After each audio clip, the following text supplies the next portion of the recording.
85.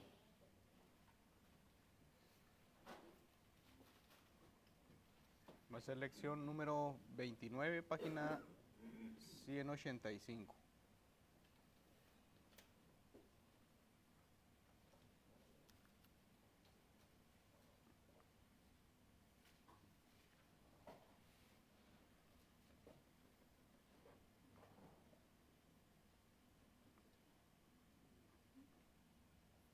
Entonces, el título de hoy, vamos a hablar sobre la misericordia de Dios. Anteriormente, pues habíamos hablado sobre, bueno, hoy es la gracia de Dios y anteriormente habíamos hablado sobre la misericordia. Entonces, vamos a estar hoy hablando lo que es la gracia. Entonces, pues vamos a empezar. Como tenemos allí esta introducción que tenemos aquí en nuestro libro, nos habla que la gracia de Dios, la palabra gracia, denota un favor inmerecido y se refiere a la disposición de Dios de tratar con sus criaturas no según el mérito o valía de éstas, sino según su propia amabilidad, abundante y desbordante generosidad. En la gracia de Dios se encuentra una gran manifestación de su amor. Entonces, básicamente, entonces vemos que la gracia, pues, nos da algo que no merecemos. A grosso modo, pues, básicamente eso. O sea, gracia es recibir algo que no merecemos. La misericordia veíamos que era que no recibíamos a lo que merecemos. O sea, básicamente es una condonación básicamente de algo que deberíamos de recibir. En este caso, pues un castigo. Entonces, vemos que la gracia, pues, es recibir algo que no merecemos. Entonces, vamos a ver cómo es descrito Dios en los siguientes textos. Entonces, vamos a ir a Salmos 145. Salmo 145, versículo 8. Clemente y misericordioso es Jehová, lento para la ira y grande misericordia. Ok, entonces vemos que clemente y misericordioso es Jehová. Entonces aquí nos dice, el Señor es clemente. Entonces vemos que esta palabra traduce el vocablo hebreo Hanun, el cual es usado en las escrituras como un atributo de Dios. Y otras ideas comunicadas por esta palabra son misericordioso, compasivo, amable, perdonador, paciente, tierno y benevolente. Entonces, básicamente, cuando nos habla de clemente, también puede referirse a estos sinónimos que es misericordioso, compasivo, amable, etc. También tenemos a Primera de Pedro, capítulo 5, versículo 10. Dice, mas el Dios de toda gracia que nos llamó a su gloria eterna en Jesucristo, después que habéis padecido un poco de tiempo, Él mismo os perfeccionó, afirme, fortalezca y establezca. A Él sea la gloria y el imperio por los siglos. Amén. O sea, Amén. ese es el 11. Entonces vemos que el Dios de toda gracia. Entonces vemos que esta palabra traduce el vocablo charis, el cual denota amabilidad, favor y buena voluntad, especialmente para los que no lo merecen. En las Escrituras, la gracia es el favor inmerecido de Dios para con el pecador. Dios es la fuente de toda gracia.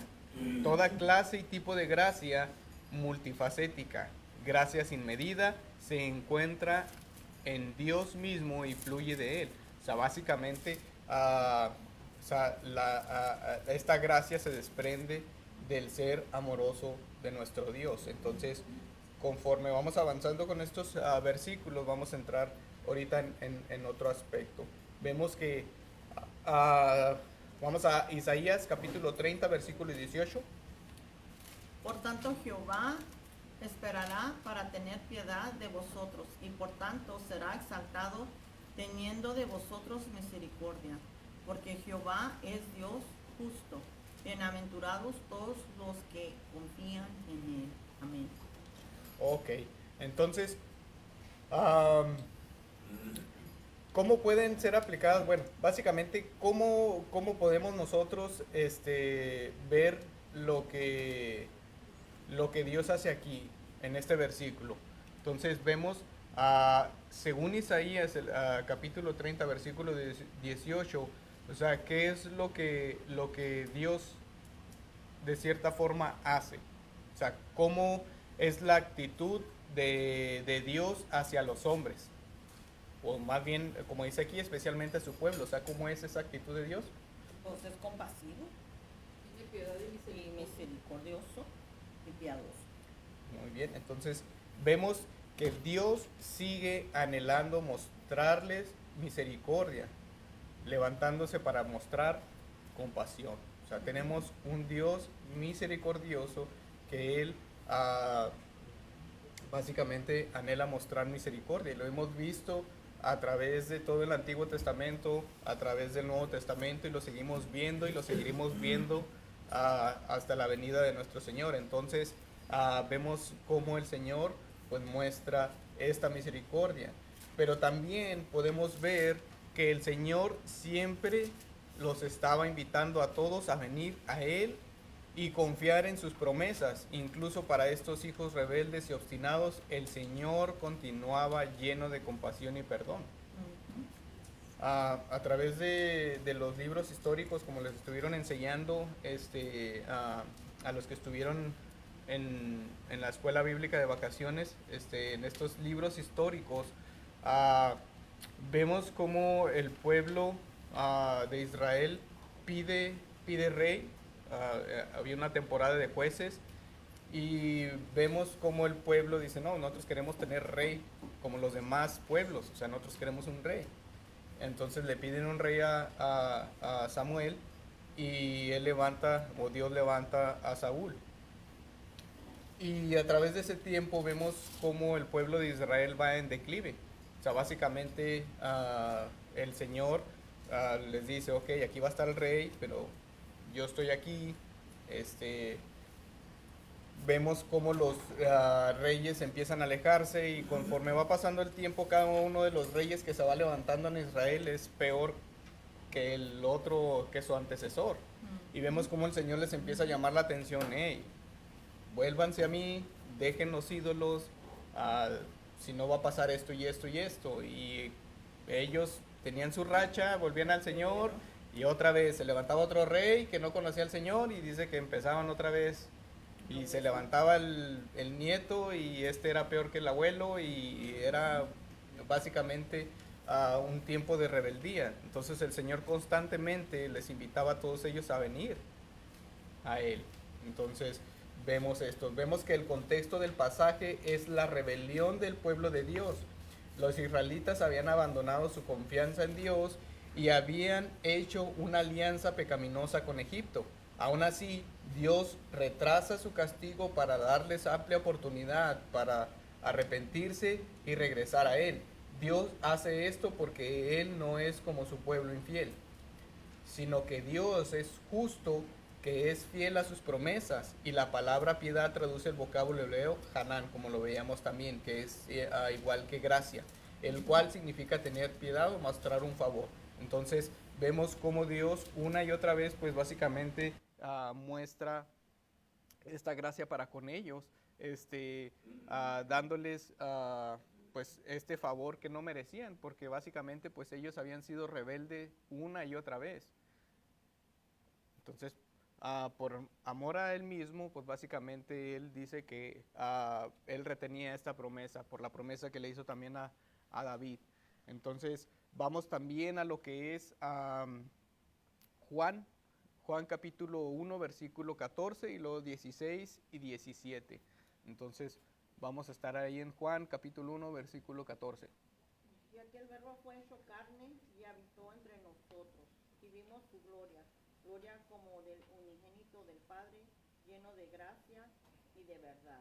16 y 17. Porque de su plenitud tomamos todos y gracia sobre gracia, pues la ley por medio de Moisés fue dada, pero la gracia y la verdad vinieron por medio de Jesucristo. Amén. Ok, entonces vemos aquí nuevamente estos textos y vamos a ver cuál es la manifestación más grandiosa de gracia de Dios, o sea, cuál es su manifestación más grandiosa. Que fue hecho carne, habitó entre nosotros. Así es. Dios es la manifestación más grandiosa y básicamente dice que habitó entre nosotros. O sea, la manifestación más grandiosa que pudo haber existido en el mundo vino y habitó entre nosotros. Se hizo carne, dice Filipenses que Él se despojó de todo, de toda su gloria en este sentido de aquellos ángeles que le servían, que estaban ahí rindiéndole pleitesía y básicamente vino a convertirse hombre como nosotros y vino pues básicamente a padecer igual que nosotros. O sea, por eso dice que la escritura que Él no se entiende porque básicamente Él se hizo hombre y padeció igual que nosotros. Entonces vemos que también el significado del versículo 16 es que los creyentes reciben constantemente gracia en el lugar que deja la gracia. Apenas se ha desvanecido una manifestación del favor inmerecido de Dios en Cristo cuando ya ha llegado otra. De ahí que se diga gracia sobre gracia. Entonces, hay un comentarista que dice, la única fuente inagotable de todas las gracias de la que han bebido todos los creyentes desde el principio. Entonces, esta gracia de nuestro Señor, pues básicamente es lo que nos ha mantenido hasta el día de hoy. Tenemos una nota ahí que nos dice, Dios ha manifestado su gracia desde la caída de Adán. Aún el don de la ley del Antiguo Testamento fue el resultado de su favor inmerecido. Y eso está en Romanos 3 del 1 al 2. Y sin embargo, la gracia de Dios manifestada en la persona y en la obra de Cristo es tan grande que eclipsa todas las manifestaciones hasta el punto que es como si los demás ejemplos de la gracia de Dios son tipos y sombras de la plenitud que se encuentra en Cristo.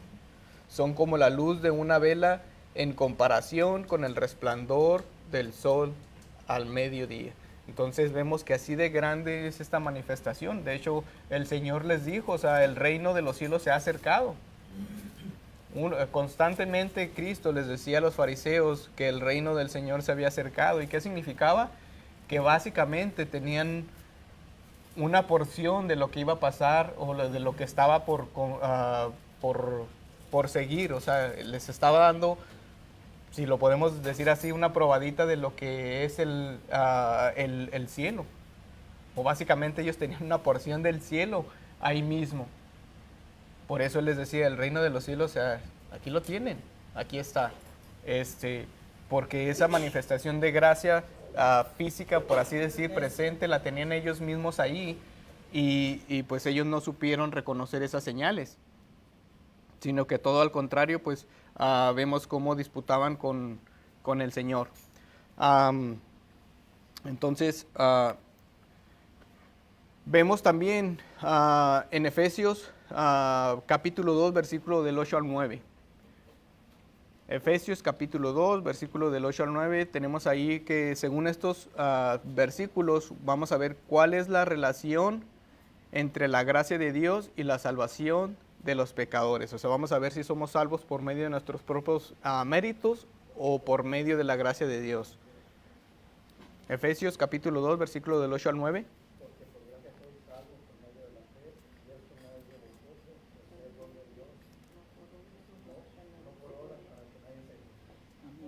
Ok, entonces tenemos aquí esta porción que pues básicamente es bastante controversial en algunos ámbitos de la teología.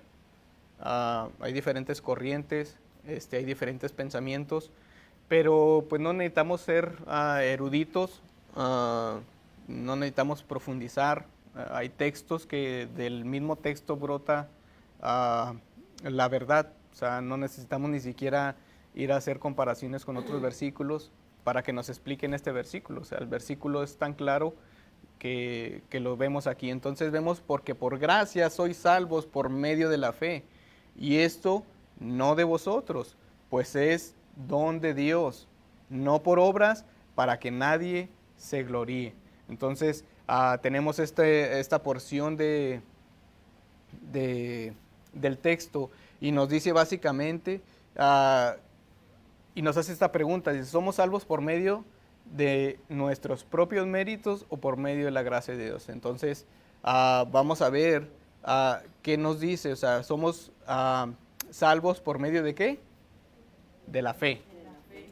Por medio de la fe somos salvos. Pero esta fe nos dice que básicamente no proviene de nosotros, sino que por medio de la gracia de Dios. Porque nos dice, por medio de la fe, y esto no de vosotros, pues es un don de Dios. Entonces vemos que la salvación es un regalo gratuito de Dios. Y la base de este regalo es su gracia. Es un regalo. No es algo que nosotros obtenemos por ir a hacer obras, no es algo que nosotros pagamos al Señor o retribuimos al Señor, no es algo que nace de nosotros, sino que es un regalo del Señor.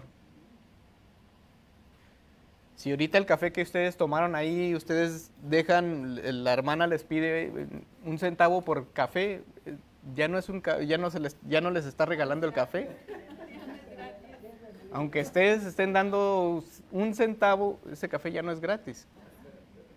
Hay personas que yo escuchaba que decían, no, el Señor salva el 99.9% y el 0.1% es obra del ser humano. No, porque entonces ya no sería gracia, sería por obras. Y si lo pensamos, sí es por obras, pero no es por las obras de nosotros, sino fue por las obras, o fue por la obra de Cristo Jesús, a nuestro favor. Eso es gracia, porque aquella obra que hizo el Señor en la cruz fue puesta a nuestro favor. El Señor dijo, consumado es. ¿Y qué significa? Que ya he pagado el precio de su pecado aquí en la cruz. Por eso dice que es por fe, porque nosotros por fe creemos que el Señor ha pagado nuestra deuda. Es por gracia, porque el Señor nos ha concedido esa obra de la cruz a nuestro favor. Entonces vemos que nuestra salvación básicamente depende completamente del Señor. Entonces nuestra respuesta en la salvación es la fe. Pero ni siquiera esto es de nosotros, pues es un don de Dios. La fe no es algo que ejercemos en nuestro propio poder o con nuestros propios recursos. En primer lugar, no tenemos poder ni recursos adecuados para ello.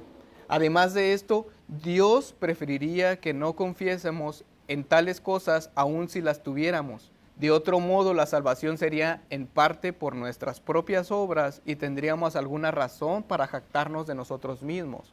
Pablo se propone hacer énfasis en que hasta la fe es ajena para nosotros mientras no sea dada por Dios. Algunos han objetado esta interpretación diciendo que la fe, que es pistis, tiene declinación femenina, mientras que esto es neutro. Lo cierto es que no hay problema. Bueno, aquí es algunas cuestiones teológicas. La fe es presentada como un regalo de Dios, y en segunda de Pedro tenemos también esto. Segunda de Pedro, capítulo 1, versículo 1.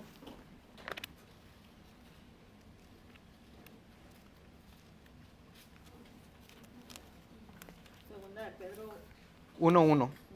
Simón Pedro, siervo y apóstol de Jesucristo, a los que habéis alcanzado por la justicia de nuestro Dios y Salvador Jesucristo, una fe igualmente preciosa que la nuestra.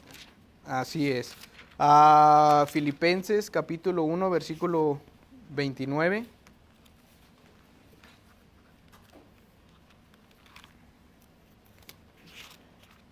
Porque a vosotros os es concedido a causa de Cristo, no solo que creéis en Él, sino también que padezcáis por Él.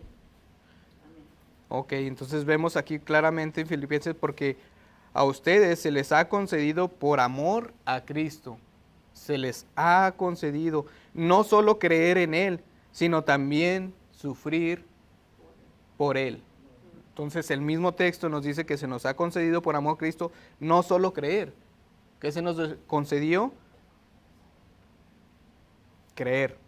Básicamente se nos concedió a nosotros creer.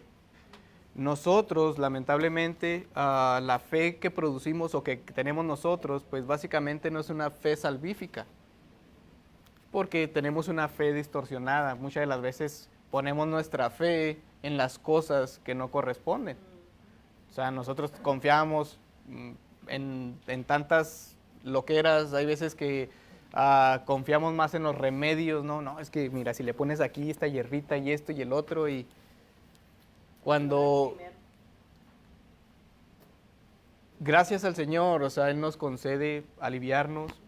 Si el Señor no lo desea y es su voluntad, por más remedios, por más doctores brillantes que consigamos, o sea, si es el propósito del Señor, o sea, estar postrados es el propósito del Señor. O sea, dice que todas las cosas les ayudan a bien a los que aman al Señor. Entonces, como les digo, lamentablemente nosotros producimos una fe que no es salvífica, que no es una fe correcta. Por eso el Señor nos ha concedido este regalo de la fe. Entonces vemos que se narra la historia de un hombre que llegó entusiasmado pero muy retrasado a una reunión de avivamiento y encontró a los trabajadores desarmando la tienda de campaña donde se habían realizado las reuniones. Frenético al darse cuenta de que no podía echar al evangelista, decidió preguntarle a uno de los trabajadores qué podía hacer para ser salvo. El hombre, quien era cristiano, contestó: no puedo hacer nada al respecto, ya es demasiado tarde. El otro, horrorizado, le dijo: ¿qué me estás tratando de decir? ¿Cómo que ya es muy tarde? La obra ya está finalizada. Le contestaron: usted no necesita hacer más que creerlo. Toda persona vive por fe. Al abrir una lata de comida o de tomar un vaso de agua, confiamos en que no estén contaminados. Cuando cruzamos un puente, confiamos que nos aguantará. Al colocar nuestro dinero en el banco, confiamos que estará seguro. La vida es una serie constante de actos de fe.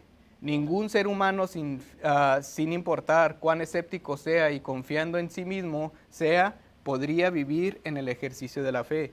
El ser miembro de una iglesia, el bautismo, la confirmación, las donaciones caritativas y el ser buen vecino caerán por completo de poder para traer la salvación. Lo mismo se aplica a recibir la comunión, guardar los 10 mandamientos o vivir conforme al sermón del monte. La única cosa que una persona puede hacer que juega algún papel en su salvación es el ejercicio de la fe de Jesucristo que Él ha hecho por él o por ella. Al aceptar la obra consumada de Cristo a nuestro favor, actuamos por la fe suministrada por la gracia de Dios. Ese es el acto supremo de la fe humana, el acto que a pasar de ser nuestro, tiene su razón de ser en Dios porque es don dado a nosotros por gracia. Cuando una persona se ahoga y deja de respirar, no hay nada que pueda hacer en lo absoluto para que pueda respirar de nuevo. Es indispensable que otra persona le inicie la respiración. Una persona que está muerta espiritualmente no puede tan siquiera tomar una decisión de fe o no ser que Dios primero le infunda el aliento de vida espiritual. La fe es simplemente un acto de respirar el oxígeno suministrado por la gracia de Dios. Por esta razón, somos responsables de ejercerla y también de las consecuencias que trae el no hacerlo. Entonces, el Señor nos ha concedido, como dice aquí, el acto de la fe. El Señor nos ha dado fe y es nuestra responsabilidad, como dice aquí, ejercerla. Lo mismo pasó con Tomás. ¿Qué pasó con Tomás? Hasta que no lo vea, no lo crea. De cierta forma y de cierta medida él tenía fe. Pero hasta que no vio el lecho y hasta que no vio al Señor y le dijo: mete tu dedo, compruébalo. Él ejerció esa fe. Entonces, es como les digo, o sea, Es algo tan tremendo, de cierto modo, entender o querer conciliar. Lo podemos entender, pero básicamente querer conciliar cómo el Señor trata con nosotros. Hay veces que para nosotros es complicado hasta cierto punto, porque hay veces que nosotros queremos tener presencia en las cuestiones divinas. Hay veces que nosotros queremos tomar preeminencia y decir, no, es que yo escogí al Señor. ¿Cuántas veces no hemos? Y como les digo, muchas de las veces puede ser que no sea con mala fe, pero hay veces que decimos, no, y básicamente seguimos diciendo, no, yo cuando tomé la decisión por el Señor, o yo cuando escogí al Señor, o yo cuando fui al Señor, no. Si tomamos esa decisión fue porque el Señor, como dice Isaías, como dice la Escritura, Él quitó ese corazón de piedra y nos dio un corazón que podía responder a Él. Por eso nosotros fuimos con el Señor, porque los que estábamos perdidos éramos nosotros, no el Señor. El buen pastor dice que va y busca a sus ovejas. Si se extravían, Él va. Nosotros éramos los extraviados. Entonces, de igual forma, como vemos aquí, o sea, una persona que está muerta en sus delitos y pecados, si ahorita ustedes van a la morgue y le preguntan a un muerto que esté ahí, oye, ¿quieres vivir? No les va a decir nada. Le pueden contar la historia más triste que no va a llorar, no va a hacer nada. Necesita que el Señor venga y lo levante como levantó el Señor a Lázaro. De esa misma forma el Señor nos levantó y nos dio vida. Entonces, vemos que entonces este proceso pues básicamente es un regalo del Señor, es una iniciativa del Señor, porque básicamente la Escritura nos deja muy, muy mal parados. Dice que no hay ningún justo. No hay nadie que haga lo bueno. Y cuando dice que no hay nadie, es absolutamente nadie. La única persona que caminó conforme a la voluntad del Señor fue Cristo. De ahí en más no hubo ninguna persona que caminara como debía caminar o como debemos de caminar para con el Señor. A pesar de que hay demasiados personajes en la Biblia que hablan que eran conforme al corazón, o que eran personas rectas, o que eran personas con el favor del Señor, aún así eran personas que tenían pecado, eran personas que cometieron errores, cometieron asesinatos. Entonces, tenemos ahí eso. Entonces, básicamente necesitamos del Señor, necesitamos de su gracia, porque pues lastimosamente nosotros estábamos muertos en delitos y pecados. Y le digo, estábamos muertos porque eso era lo que éramos antes. Básicamente éramos como zombies. ¿Mande? Sí, entonces ahorita vamos a llegar a ese punto. Entonces, tenemos segunda de Timoteo, versículo del 1 al 9. Segunda Timoteo, capítulo 1, versículo 9. Quien nos salvó y llamó con llamamiento santo, no conforme a nuestras obras, sino según el propósito suyo y la gracia que nos fue dada en Cristo Jesús antes de los tiempos de los siglos. Muy bien. Entonces también aquí tenemos otro texto y nos dice, ¿quién nos salvó y nos llamó con llamamiento santo?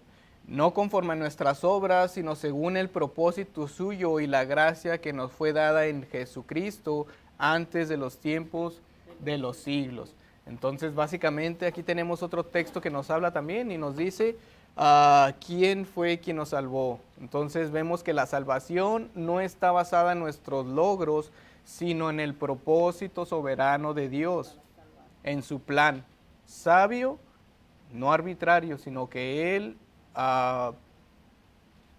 sabe quién, y fijó, definió, y por lo tanto está basada en su gracia o favor soberano y tenemos varios textos. Romanos capítulo 8. Romanos capítulo 8, versículo 28. Y sabemos que a los que aman a Dios todas las cosas les ayudan a bien.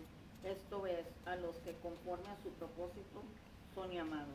Así es. Entonces aquí vemos también, igual que segunda de Timoteo, nos habla que también para los que son llamados conforme su propósito, porque a los que de antemano conoció, también los predestinó a ser hechos conforme a la imagen de su Hijo, para que Él sea el primogénito entre muchos hermanos. Entonces, básicamente tenemos también otro texto que nos habla que el Señor en su soberanía, no es de que Él eche unos dados y diga, mira, tú sí, tú no, y el Señor sabe. ¿Por qué a Jacob amó y a Esaú aborreció? Porque si vemos la vida de Jacob, o sea, ninguno de nosotros daría un penny por Jacob. No sé. Y básicamente la palabra que se utiliza, a Jacob amé y a Esaú aborrecí, o sea, prácticamente está diciendo a Jacob amé tanto que prácticamente parecía que odiaba a Esaú. No es que lo odiara, porque más adelante vemos que a Esaú pues también fue próspero. Tenía también bastante ganado, porque cuando Jacob fue y le dijo, oye, pues aquí traigo yo esto para que me disculpes, y no, o sea, yo estoy bien. O sea, entonces vemos eso. Romanos capítulo 9, versículo 11. Pues no habían aún nacido ni había hecho aún ni bien ni mal, para que el propósito de Dios conforme a la elección permanece, no por las obras, sino por el que llama. Aquí está. Todavía ni siquiera había nacido. Y muchas de las veces decimos, no, es que el Señor ya ve más adelante y Él sabe. Sí, claro que sí. Pero volvemos a lo mismo. O sea, nosotros sabemos la historia de Jacob y lo que hizo. Y sin embargo, el Señor eligió a Jacob antes que Esaú. Entonces, dice, básicamente porque cuando los mellizos no habían nacido, aún los mellizos no habían nacido y no habían hecho nada, ni bueno ni malo, para que el propósito de Dios conforme a su elección permaneciera, no por las obras, sino por aquel que llama. Efesios capítulo 1, versículo 11.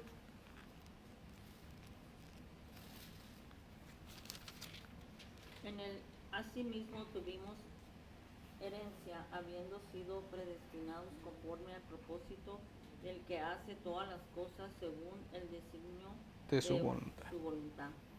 Nuevamente, conforme a sus propósitos. El Señor tiene propósitos. ¿Cuáles son esos propósitos? Solamente nos queda descansar y confiar en Él. Por eso nosotros hemos estado viendo constantemente quién es el Señor.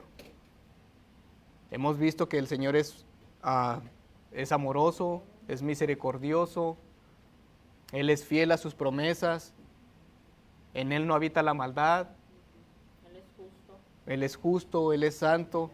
Entonces vemos que no hay ningún atisbo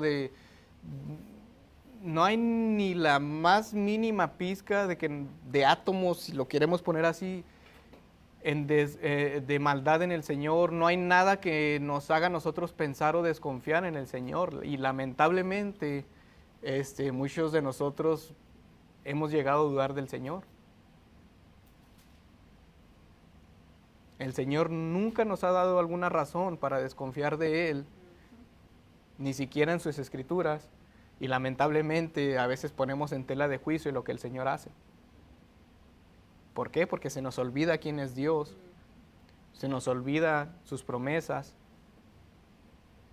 Entonces, afiancémonos de lo que el Señor nos ha mostrado a través de su revelación y quién es Él, para nosotros poder depender de Él. Entonces, tenemos una nota ahí que nos dice, Dios nos llamó y nos salvó, no por lo que somos o lo que hayamos hecho, sino porque Él se propuso en sí mismo salvarnos incluso antes de la fundación del mundo. Los medios de nuestra salvación no son nuestros méritos, sino su gracia, por medio de la fe en la obra expiatoria de Jesucristo. Y disculpen porque ¿cómo se llama? He estado dejando... Sí, es que... No queríamos interrumpir. Si quieren, le recordamos. Sí, tomen su tiempo y digan, "Ay, no has avanzado ahí el PowerPoint". Lo que pasa es que ahora lo tengo que hacer de esta forma y estoy bien desacostumbrado. Entonces, vemos que los méritos de nuestra salvación no son nuestros méritos, sino su gracia, por medio de la fe en la obra expiatoria de Jesucristo. Entonces vemos que también en Deuteronomio 7, del 7 al 8, encontramos un paralelo interesante. Moisés declara, no por ser vosotros más que todos los pueblos, os ha querido Jehová y os ha escogido, pues vosotros erais el más insignificante de todos los pueblos, sino por cuanto Jehová os amó. Porque el Señor puso su amor en Israel, porque Él los amó. En otras palabras, el Señor ama a su pueblo porque Él se propuso en sí mismo amarlos y su amor por nosotros es por entero un acto de gracia. Entonces, vemos ahí esto. Entonces, avanzando, ahora sí lo voy a avanzar. En los siguientes textos vemos aquí en Efesios, el apóstol Pablo presenta el gran y eterno propósito de Dios de salvar a pecadores. Basado en este texto, describe el propósito con tus propias palabras. Entonces vamos a ver qué nos dice Efesios capítulo 1, versículo 6. Para alabanza de la gloria de su gracia con la cual nos hizo aceptos en el amado. Muy bien, entonces, ¿cuál es el propósito según Efesios 1:6? Nos adoptó como sus hijos por medio de su gracia. Pero ¿cuál es nos dice, basado en el texto, describe el propósito, Pablo presenta el gran y eterno propósito, o sea, ¿cuál fue el propósito de que el Señor nos haya salvado? El primero es para la Muy bien. Entonces, básicamente tenemos esto ahí. Nos elige y salva para su gloria. ¿Para qué fue creado el ser humano? Para gloria de Él mismo. Esa es la única razón de la que existimos. Lamentablemente, en Romanos nos habla que dice que nosotros no le dimos gracias ni le reconocimos como Él se merece, sino que nos envanecimos en nuestros corazones y en nuestros razonamientos y dice que Él nos entregó a esa inmundicia. Dígame, hermano. Una de las cosas que podemos ver es que si Dios nos salvó para que tuviéramos compañerismo con Él, que tuviéramos acercamiento a Él, y es una de las cosas que recomiendan los teólogos, los científicos, los maestros, de que no es bueno que el hombre esté solo. Porque tenemos que tener compañeros, compañera, ¿qué más? El amigo fiel.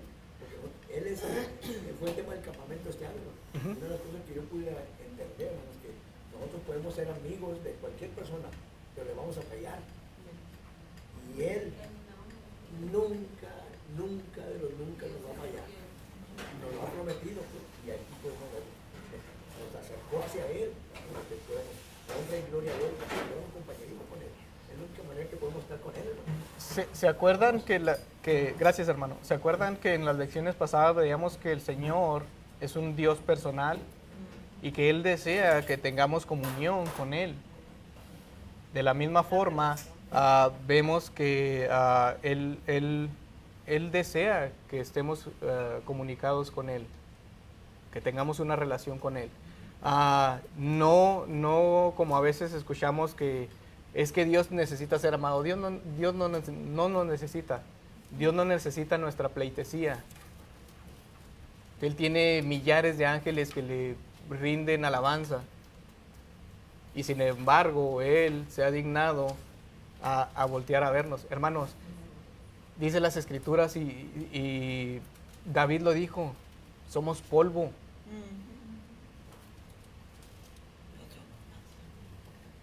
Pero sin embargo, nosotros nos creemos algo, la obra maestra del Señor. Y sí, sin embargo lo somos. Pero somos polvo.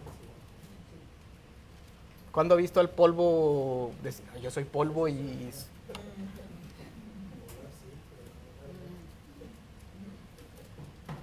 Entonces, démosle gracias al Señor que Él nos eligió para su propia gloria. Entonces, también tenemos aquí, el propósito de la vida del hombre es alabar al Señor.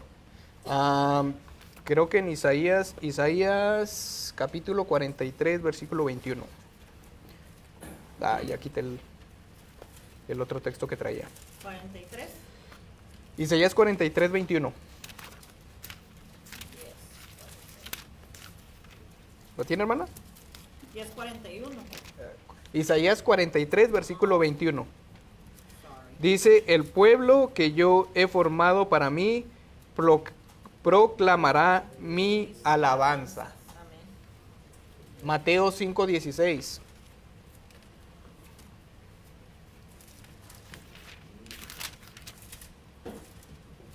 Dice, dígale, hermano. Así alumbre vuestra luz delante de los hombres para que vean vuestras buenas obras y glorifiquen a vuestro Padre que está en los cielos. Muy bien. Primera de Colosenses 4, 5.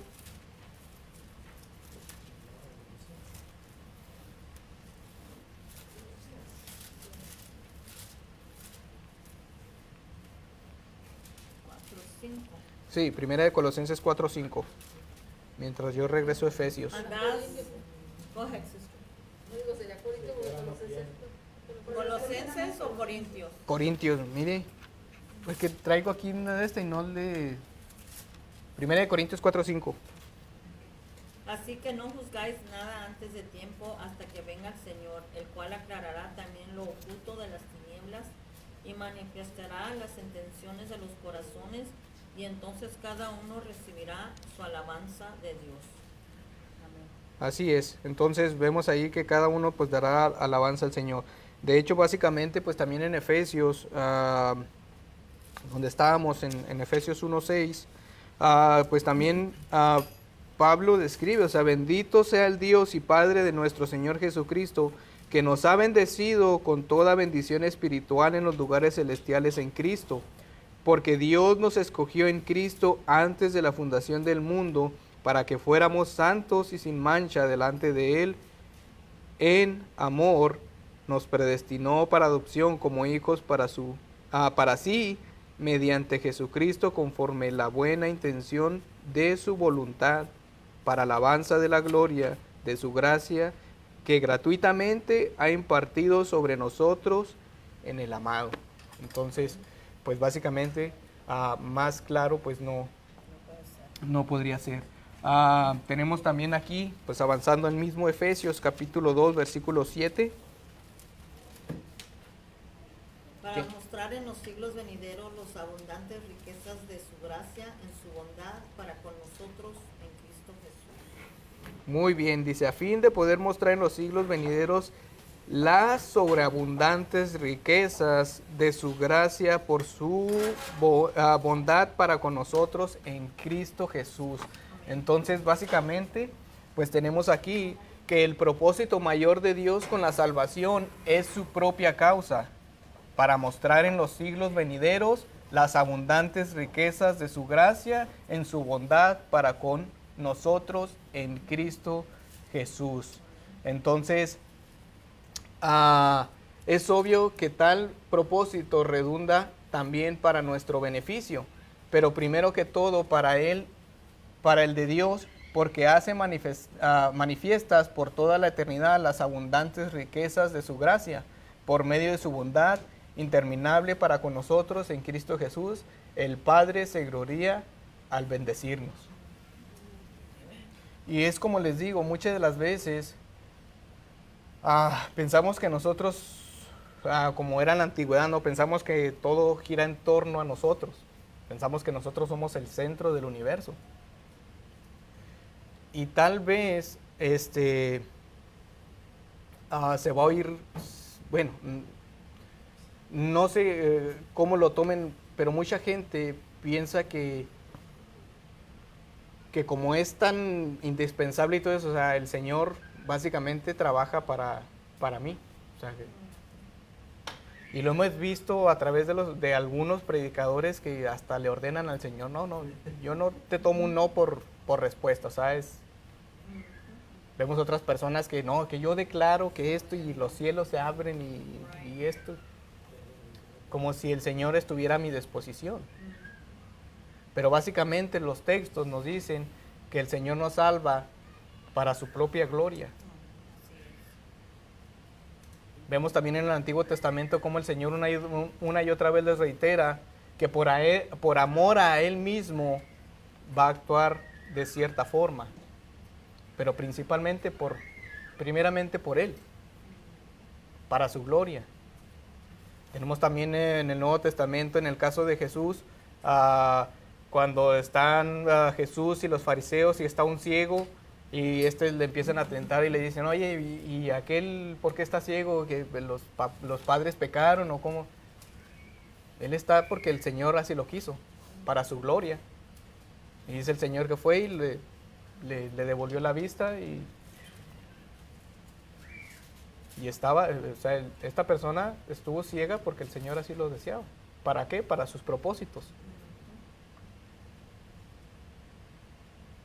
¿Por qué pasó Job lo que pasó? Entonces muchas de las veces pensamos que nosotros somos el centro de todo, que todo gira en torno a nosotros, pero no vemos de cierta forma los propósitos del Señor. Muchas de las veces queremos que se cumplan nuestros propósitos y después, Señor, si hay chance ahí en mis propósitos, ahí te dejo un chancecito ahí. Y no. Por eso el Señor oraba al Padre para que se hiciera su voluntad. Dice, no se haga mi voluntad, sino que se haga la tuya. Él dijo, mi pan es que yo cumpla la voluntad del Padre. Esa es mi comida. Entonces, vemos que básicamente pues el Señor se ha dignado a que dentro de sus propósitos estemos nosotros como personas. Nosotros recibimos a un Salvador. Los ángeles no tienen remedio. Los ángeles que cayeron, esos no tienen quien los redima. Entonces, por lo tanto, el propósito de Dios al salvar a su pueblo está más allá del hombre. El principal anhelo es su propia gloria en sí mismo, la de Dios. Por esta razón, que despliega toda su gracia en toda su incomparable belleza y poder transformador. Para algunos esto podría parecer algo frío o aún egoísta. No obstante, al leer el pasaje se descubrirá que la eclipsante majestad de Dios y su tierna condescendencia se combinan aquí, puesto que la gloria de sus atributos es puesta en exhibición al tiempo que refleja a sí misma en bondad para con nosotros. Nosotros somos sus relucientes joyas. He aquí la ilustración. Una matrona romana se le preguntó, ¿dónde están sus joyas? Esta llama a sus dos hijos y señalándolos les dice, he aquí mis joyas. Así también a través de toda la eternidad los redimidos serán exhibidos como monumentos de la maravillosa gracia de nuestro Señor, quien nos rescató del pozo de destrucción y nos alzó a las alturas celestiales. Entonces vemos aquí que debemos nosotros deleitarnos y gozarnos y darle gloria al Señor porque Él lo ha hecho todo. Entonces tenemos una nota ahí que nos dice la manifestación de la gracia de Dios en el creyente seguirá aumentando en magnitud por toda la eternidad. De hecho, la amabilidad o la bondad de Dios hacia su pueblo en Cristo Jesús será presentada ante toda la creación como la principal exhibición o demostración de las sobreabundantes riquezas de su gracia. Por toda la eternidad, toda la creación aprenderá cuán verdaderamente clemente es Dios al observar su continua amabilidad hacia su pueblo. La gracia de Dios es tan inmensa y asombrosa que ni siquiera la eternidad será lo suficientemente larga para comprender o para ofrecer a Él suficiente alabanza por esta. Entonces, tenemos ahí eso. En el número 6 vemos Romanos capítulo 6, versículo del 1 al 2. ¿Qué pues diremos? ¿Perversaremos en el pecado para que la gracia abunde? En ninguna manera, porque los que hemos muerto al pecado, ¿cómo viviremos aún en él? Así es. Entonces, tenemos este texto. ¿Qué pues diremos? ¿Perseveraremos en el pecado para que la gracia abunde? En ninguna manera, porque los que hemos muerto al pecado, ¿cómo viviremos aún en él? Es de lo que hablaba nuestra hermana Alma ahorita sobre esta cuestión. Y vemos que básicamente en el texto veíamos que el Señor pues tiene abundante o sobreabundante riqueza en este sentido de la gracia.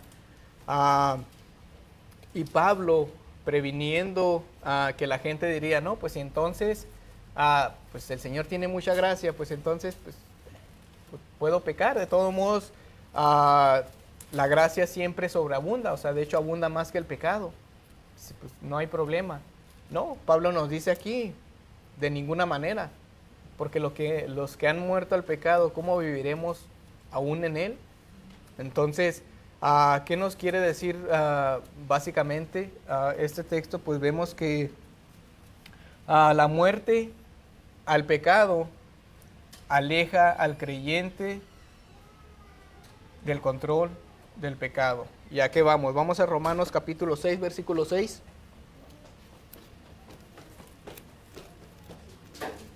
Sabiendo esto, que nuestro viejo hombre fue crucificado juntamente con él, para que el cuerpo del pecado sea destruido, a fin de que no sirvamos más al pecado. Muy bien. Entonces vemos que la muerte al pecado aleja al creyente del control del pecado. Nosotros antes éramos esclavos al pecado, pero una vez que Cristo nos libertó, quebró las cadenas del pecado, dice que ya no somos esclavos del pecado. Entonces, vemos esto, o sea, básicamente, y es lo que nos habla a Romanos 6. Sabemos que nuestro viejo hombre fue crucificado con Cristo para que nuestro cuerpo de pecado fuera destruido, a fin de que ya no seamos esclavos ¿de qué? Del pecado. También tenemos el versículo 11 de este mismo, dice, así también ustedes considérense muertos para el pecado, pero vivos para Dios en Cristo Jesús. Entonces, el mismo texto también nos habla sobre esta muerte del pecado. Sí, también nos habla sobre eso, o sea, nos habla que también hemos habido siendo resucitados en Cristo Jesús, o sea, el viejo hombre murió. También tenemos Colosenses, ahora sí es Colosenses, capítulo 3, versículo 5.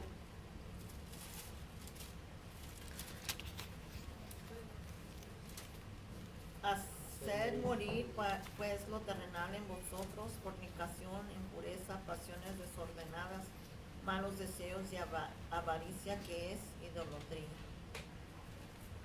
Así es. ¿Mande? ¿También el 6 o nomás el 5? No, hasta el 5. Entonces, pues básicamente vemos ahí lo que nos dice Pablo, o lo que les dice, pues sí, básicamente nos dice a todos en este extracto de Colosenses, o sea, de hacer morir al pecado, y nos da esa lista, nos da esa lista ahí. porque dice aquí, o sea, por tanto, consideren los miembros de su cuerpo terrenal como muertos a la fornicación, la impureza, las pasiones, los malos deseos, la avaricia, que es idolatría. Y pues como dice la hermana, pues la ira de Dios vendrá sobre los hijos de desobediencia por causa de estas. Primera de Pedro, capítulo 2, versículo 24. ¿Quién llevó el mismo nuestros pecados en su cuerpo sobre el madero, para que nosotros, estando muertos a los pecados, vivamos a la justicia, y por cuya herida fuiste sanado? Así es. Entonces, básicamente, la Escritura nos dice que como hemos muerto al pecado, básicamente, no deberíamos consentir al pecado. Entonces, hay una persona, Orígenes, nos dice, obedecer a las ansias de pecado es estar vivo para el pecado, pero no obedecer a las ansias de pecado o sucumbir a su voluntad, esto es morir al pecado. Entonces, básicamente, si nosotros seguimos en esas ansias de seguir al pecado, básicamente nos dice que el pecado está vivo. ¿Y qué significa? Que nosotros no hemos muerto al pecado, que no hemos sido unas personas regeneradas. Y posiblemente nos estemos autoengañando. Porque como hemos comentado, el venir a la iglesia, el dar ofrenda, el ser buena persona, no significa que yo sea un cristiano. Son actos que se desprenden del amor y de la gratitud para con el Señor, pero eso no da por sentado. Como vimos al principio de los textos, no es por obra para que nadie se gloríe, dice el texto, sino que es un don del Señor, es gracia.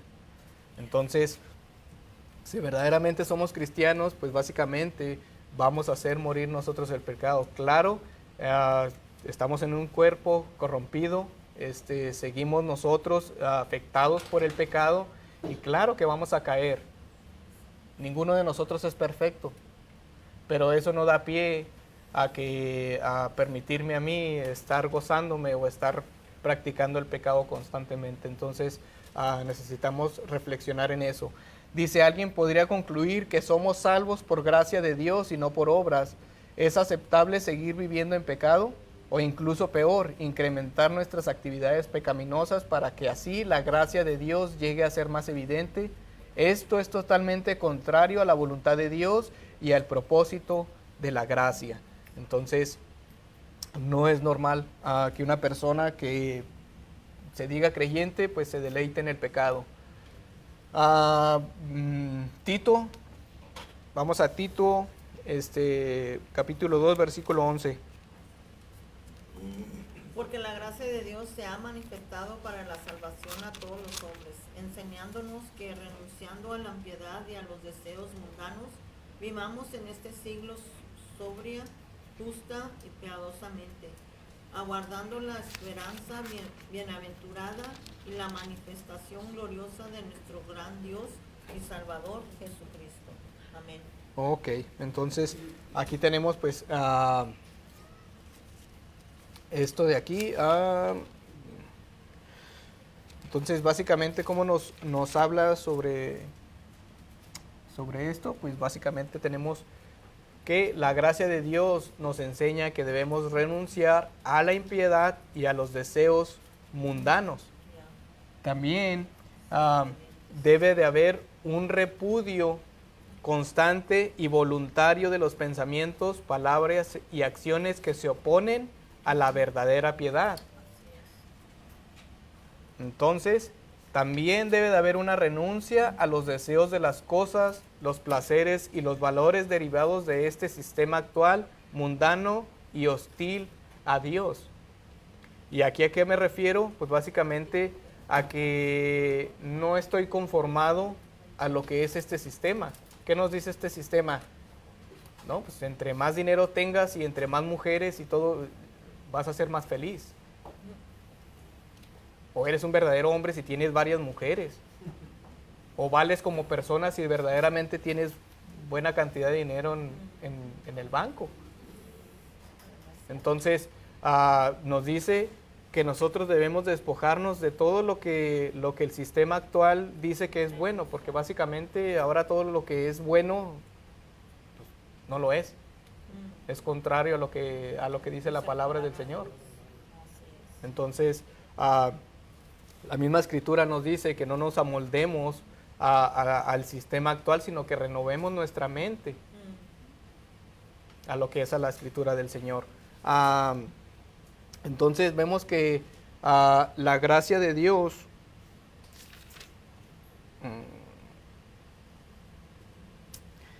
de hecho en el versículo 1, por ejemplo, nos habla y nos dice: Pablo, siervo de Dios y apóstol de Jesucristo, conforme a la fe de los escogidos de Dios y al pleno conocimiento de la verdad, que es según la piedad, con la esperanza de vida eterna, la cual Dios, que no miente, prometió desde los tiempos eternos, y a su debido tiempo se manifestó su palabra por la predicación. Ya habla de ahí en base a él. Entonces, básicamente, pues nos habla de esta fe que nos dice que nos dio, conforme a su voluntad. Entonces, la gracia de Dios hacia nosotros se basa únicamente en su amor y en nuestra total incapacidad para cumplir con los estándares de Dios.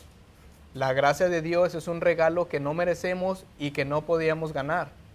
Sin la gracia de Dios no puede haber salvación, ya que es fundamental para la salvación. Y eso también lo vimos en Efesios 2, del 4 al 9. También tenemos una nota que dice que en Romanos capítulo 6 del 1 al 2 el apóstol Pablo expone nuestra equivocada o no bíblica a la gracia de Dios, y aquí en Tito 2 del 11 al 13 presenta el verdadero propósito de la gracia de Dios. Entonces, en el otro texto veíamos que él nos dice pecaremos para que la gracia sobreabunde, y dice de ninguna manera. Y aquí, pues básicamente nos dice cómo deberíamos de vivir entonces en respuesta a esa gracia. Segunda de Pedro, capítulo 3, versículo 18. Ya es el último texto porque ya se nos acabó. Segunda de Pedro 3, dice: antes bien, creced en la gracia y el conocimiento de nuestro Señor y Salvador Jesucristo. A Él sea la gloria, honra, hasta el día de la eternidad. Amén. Entonces,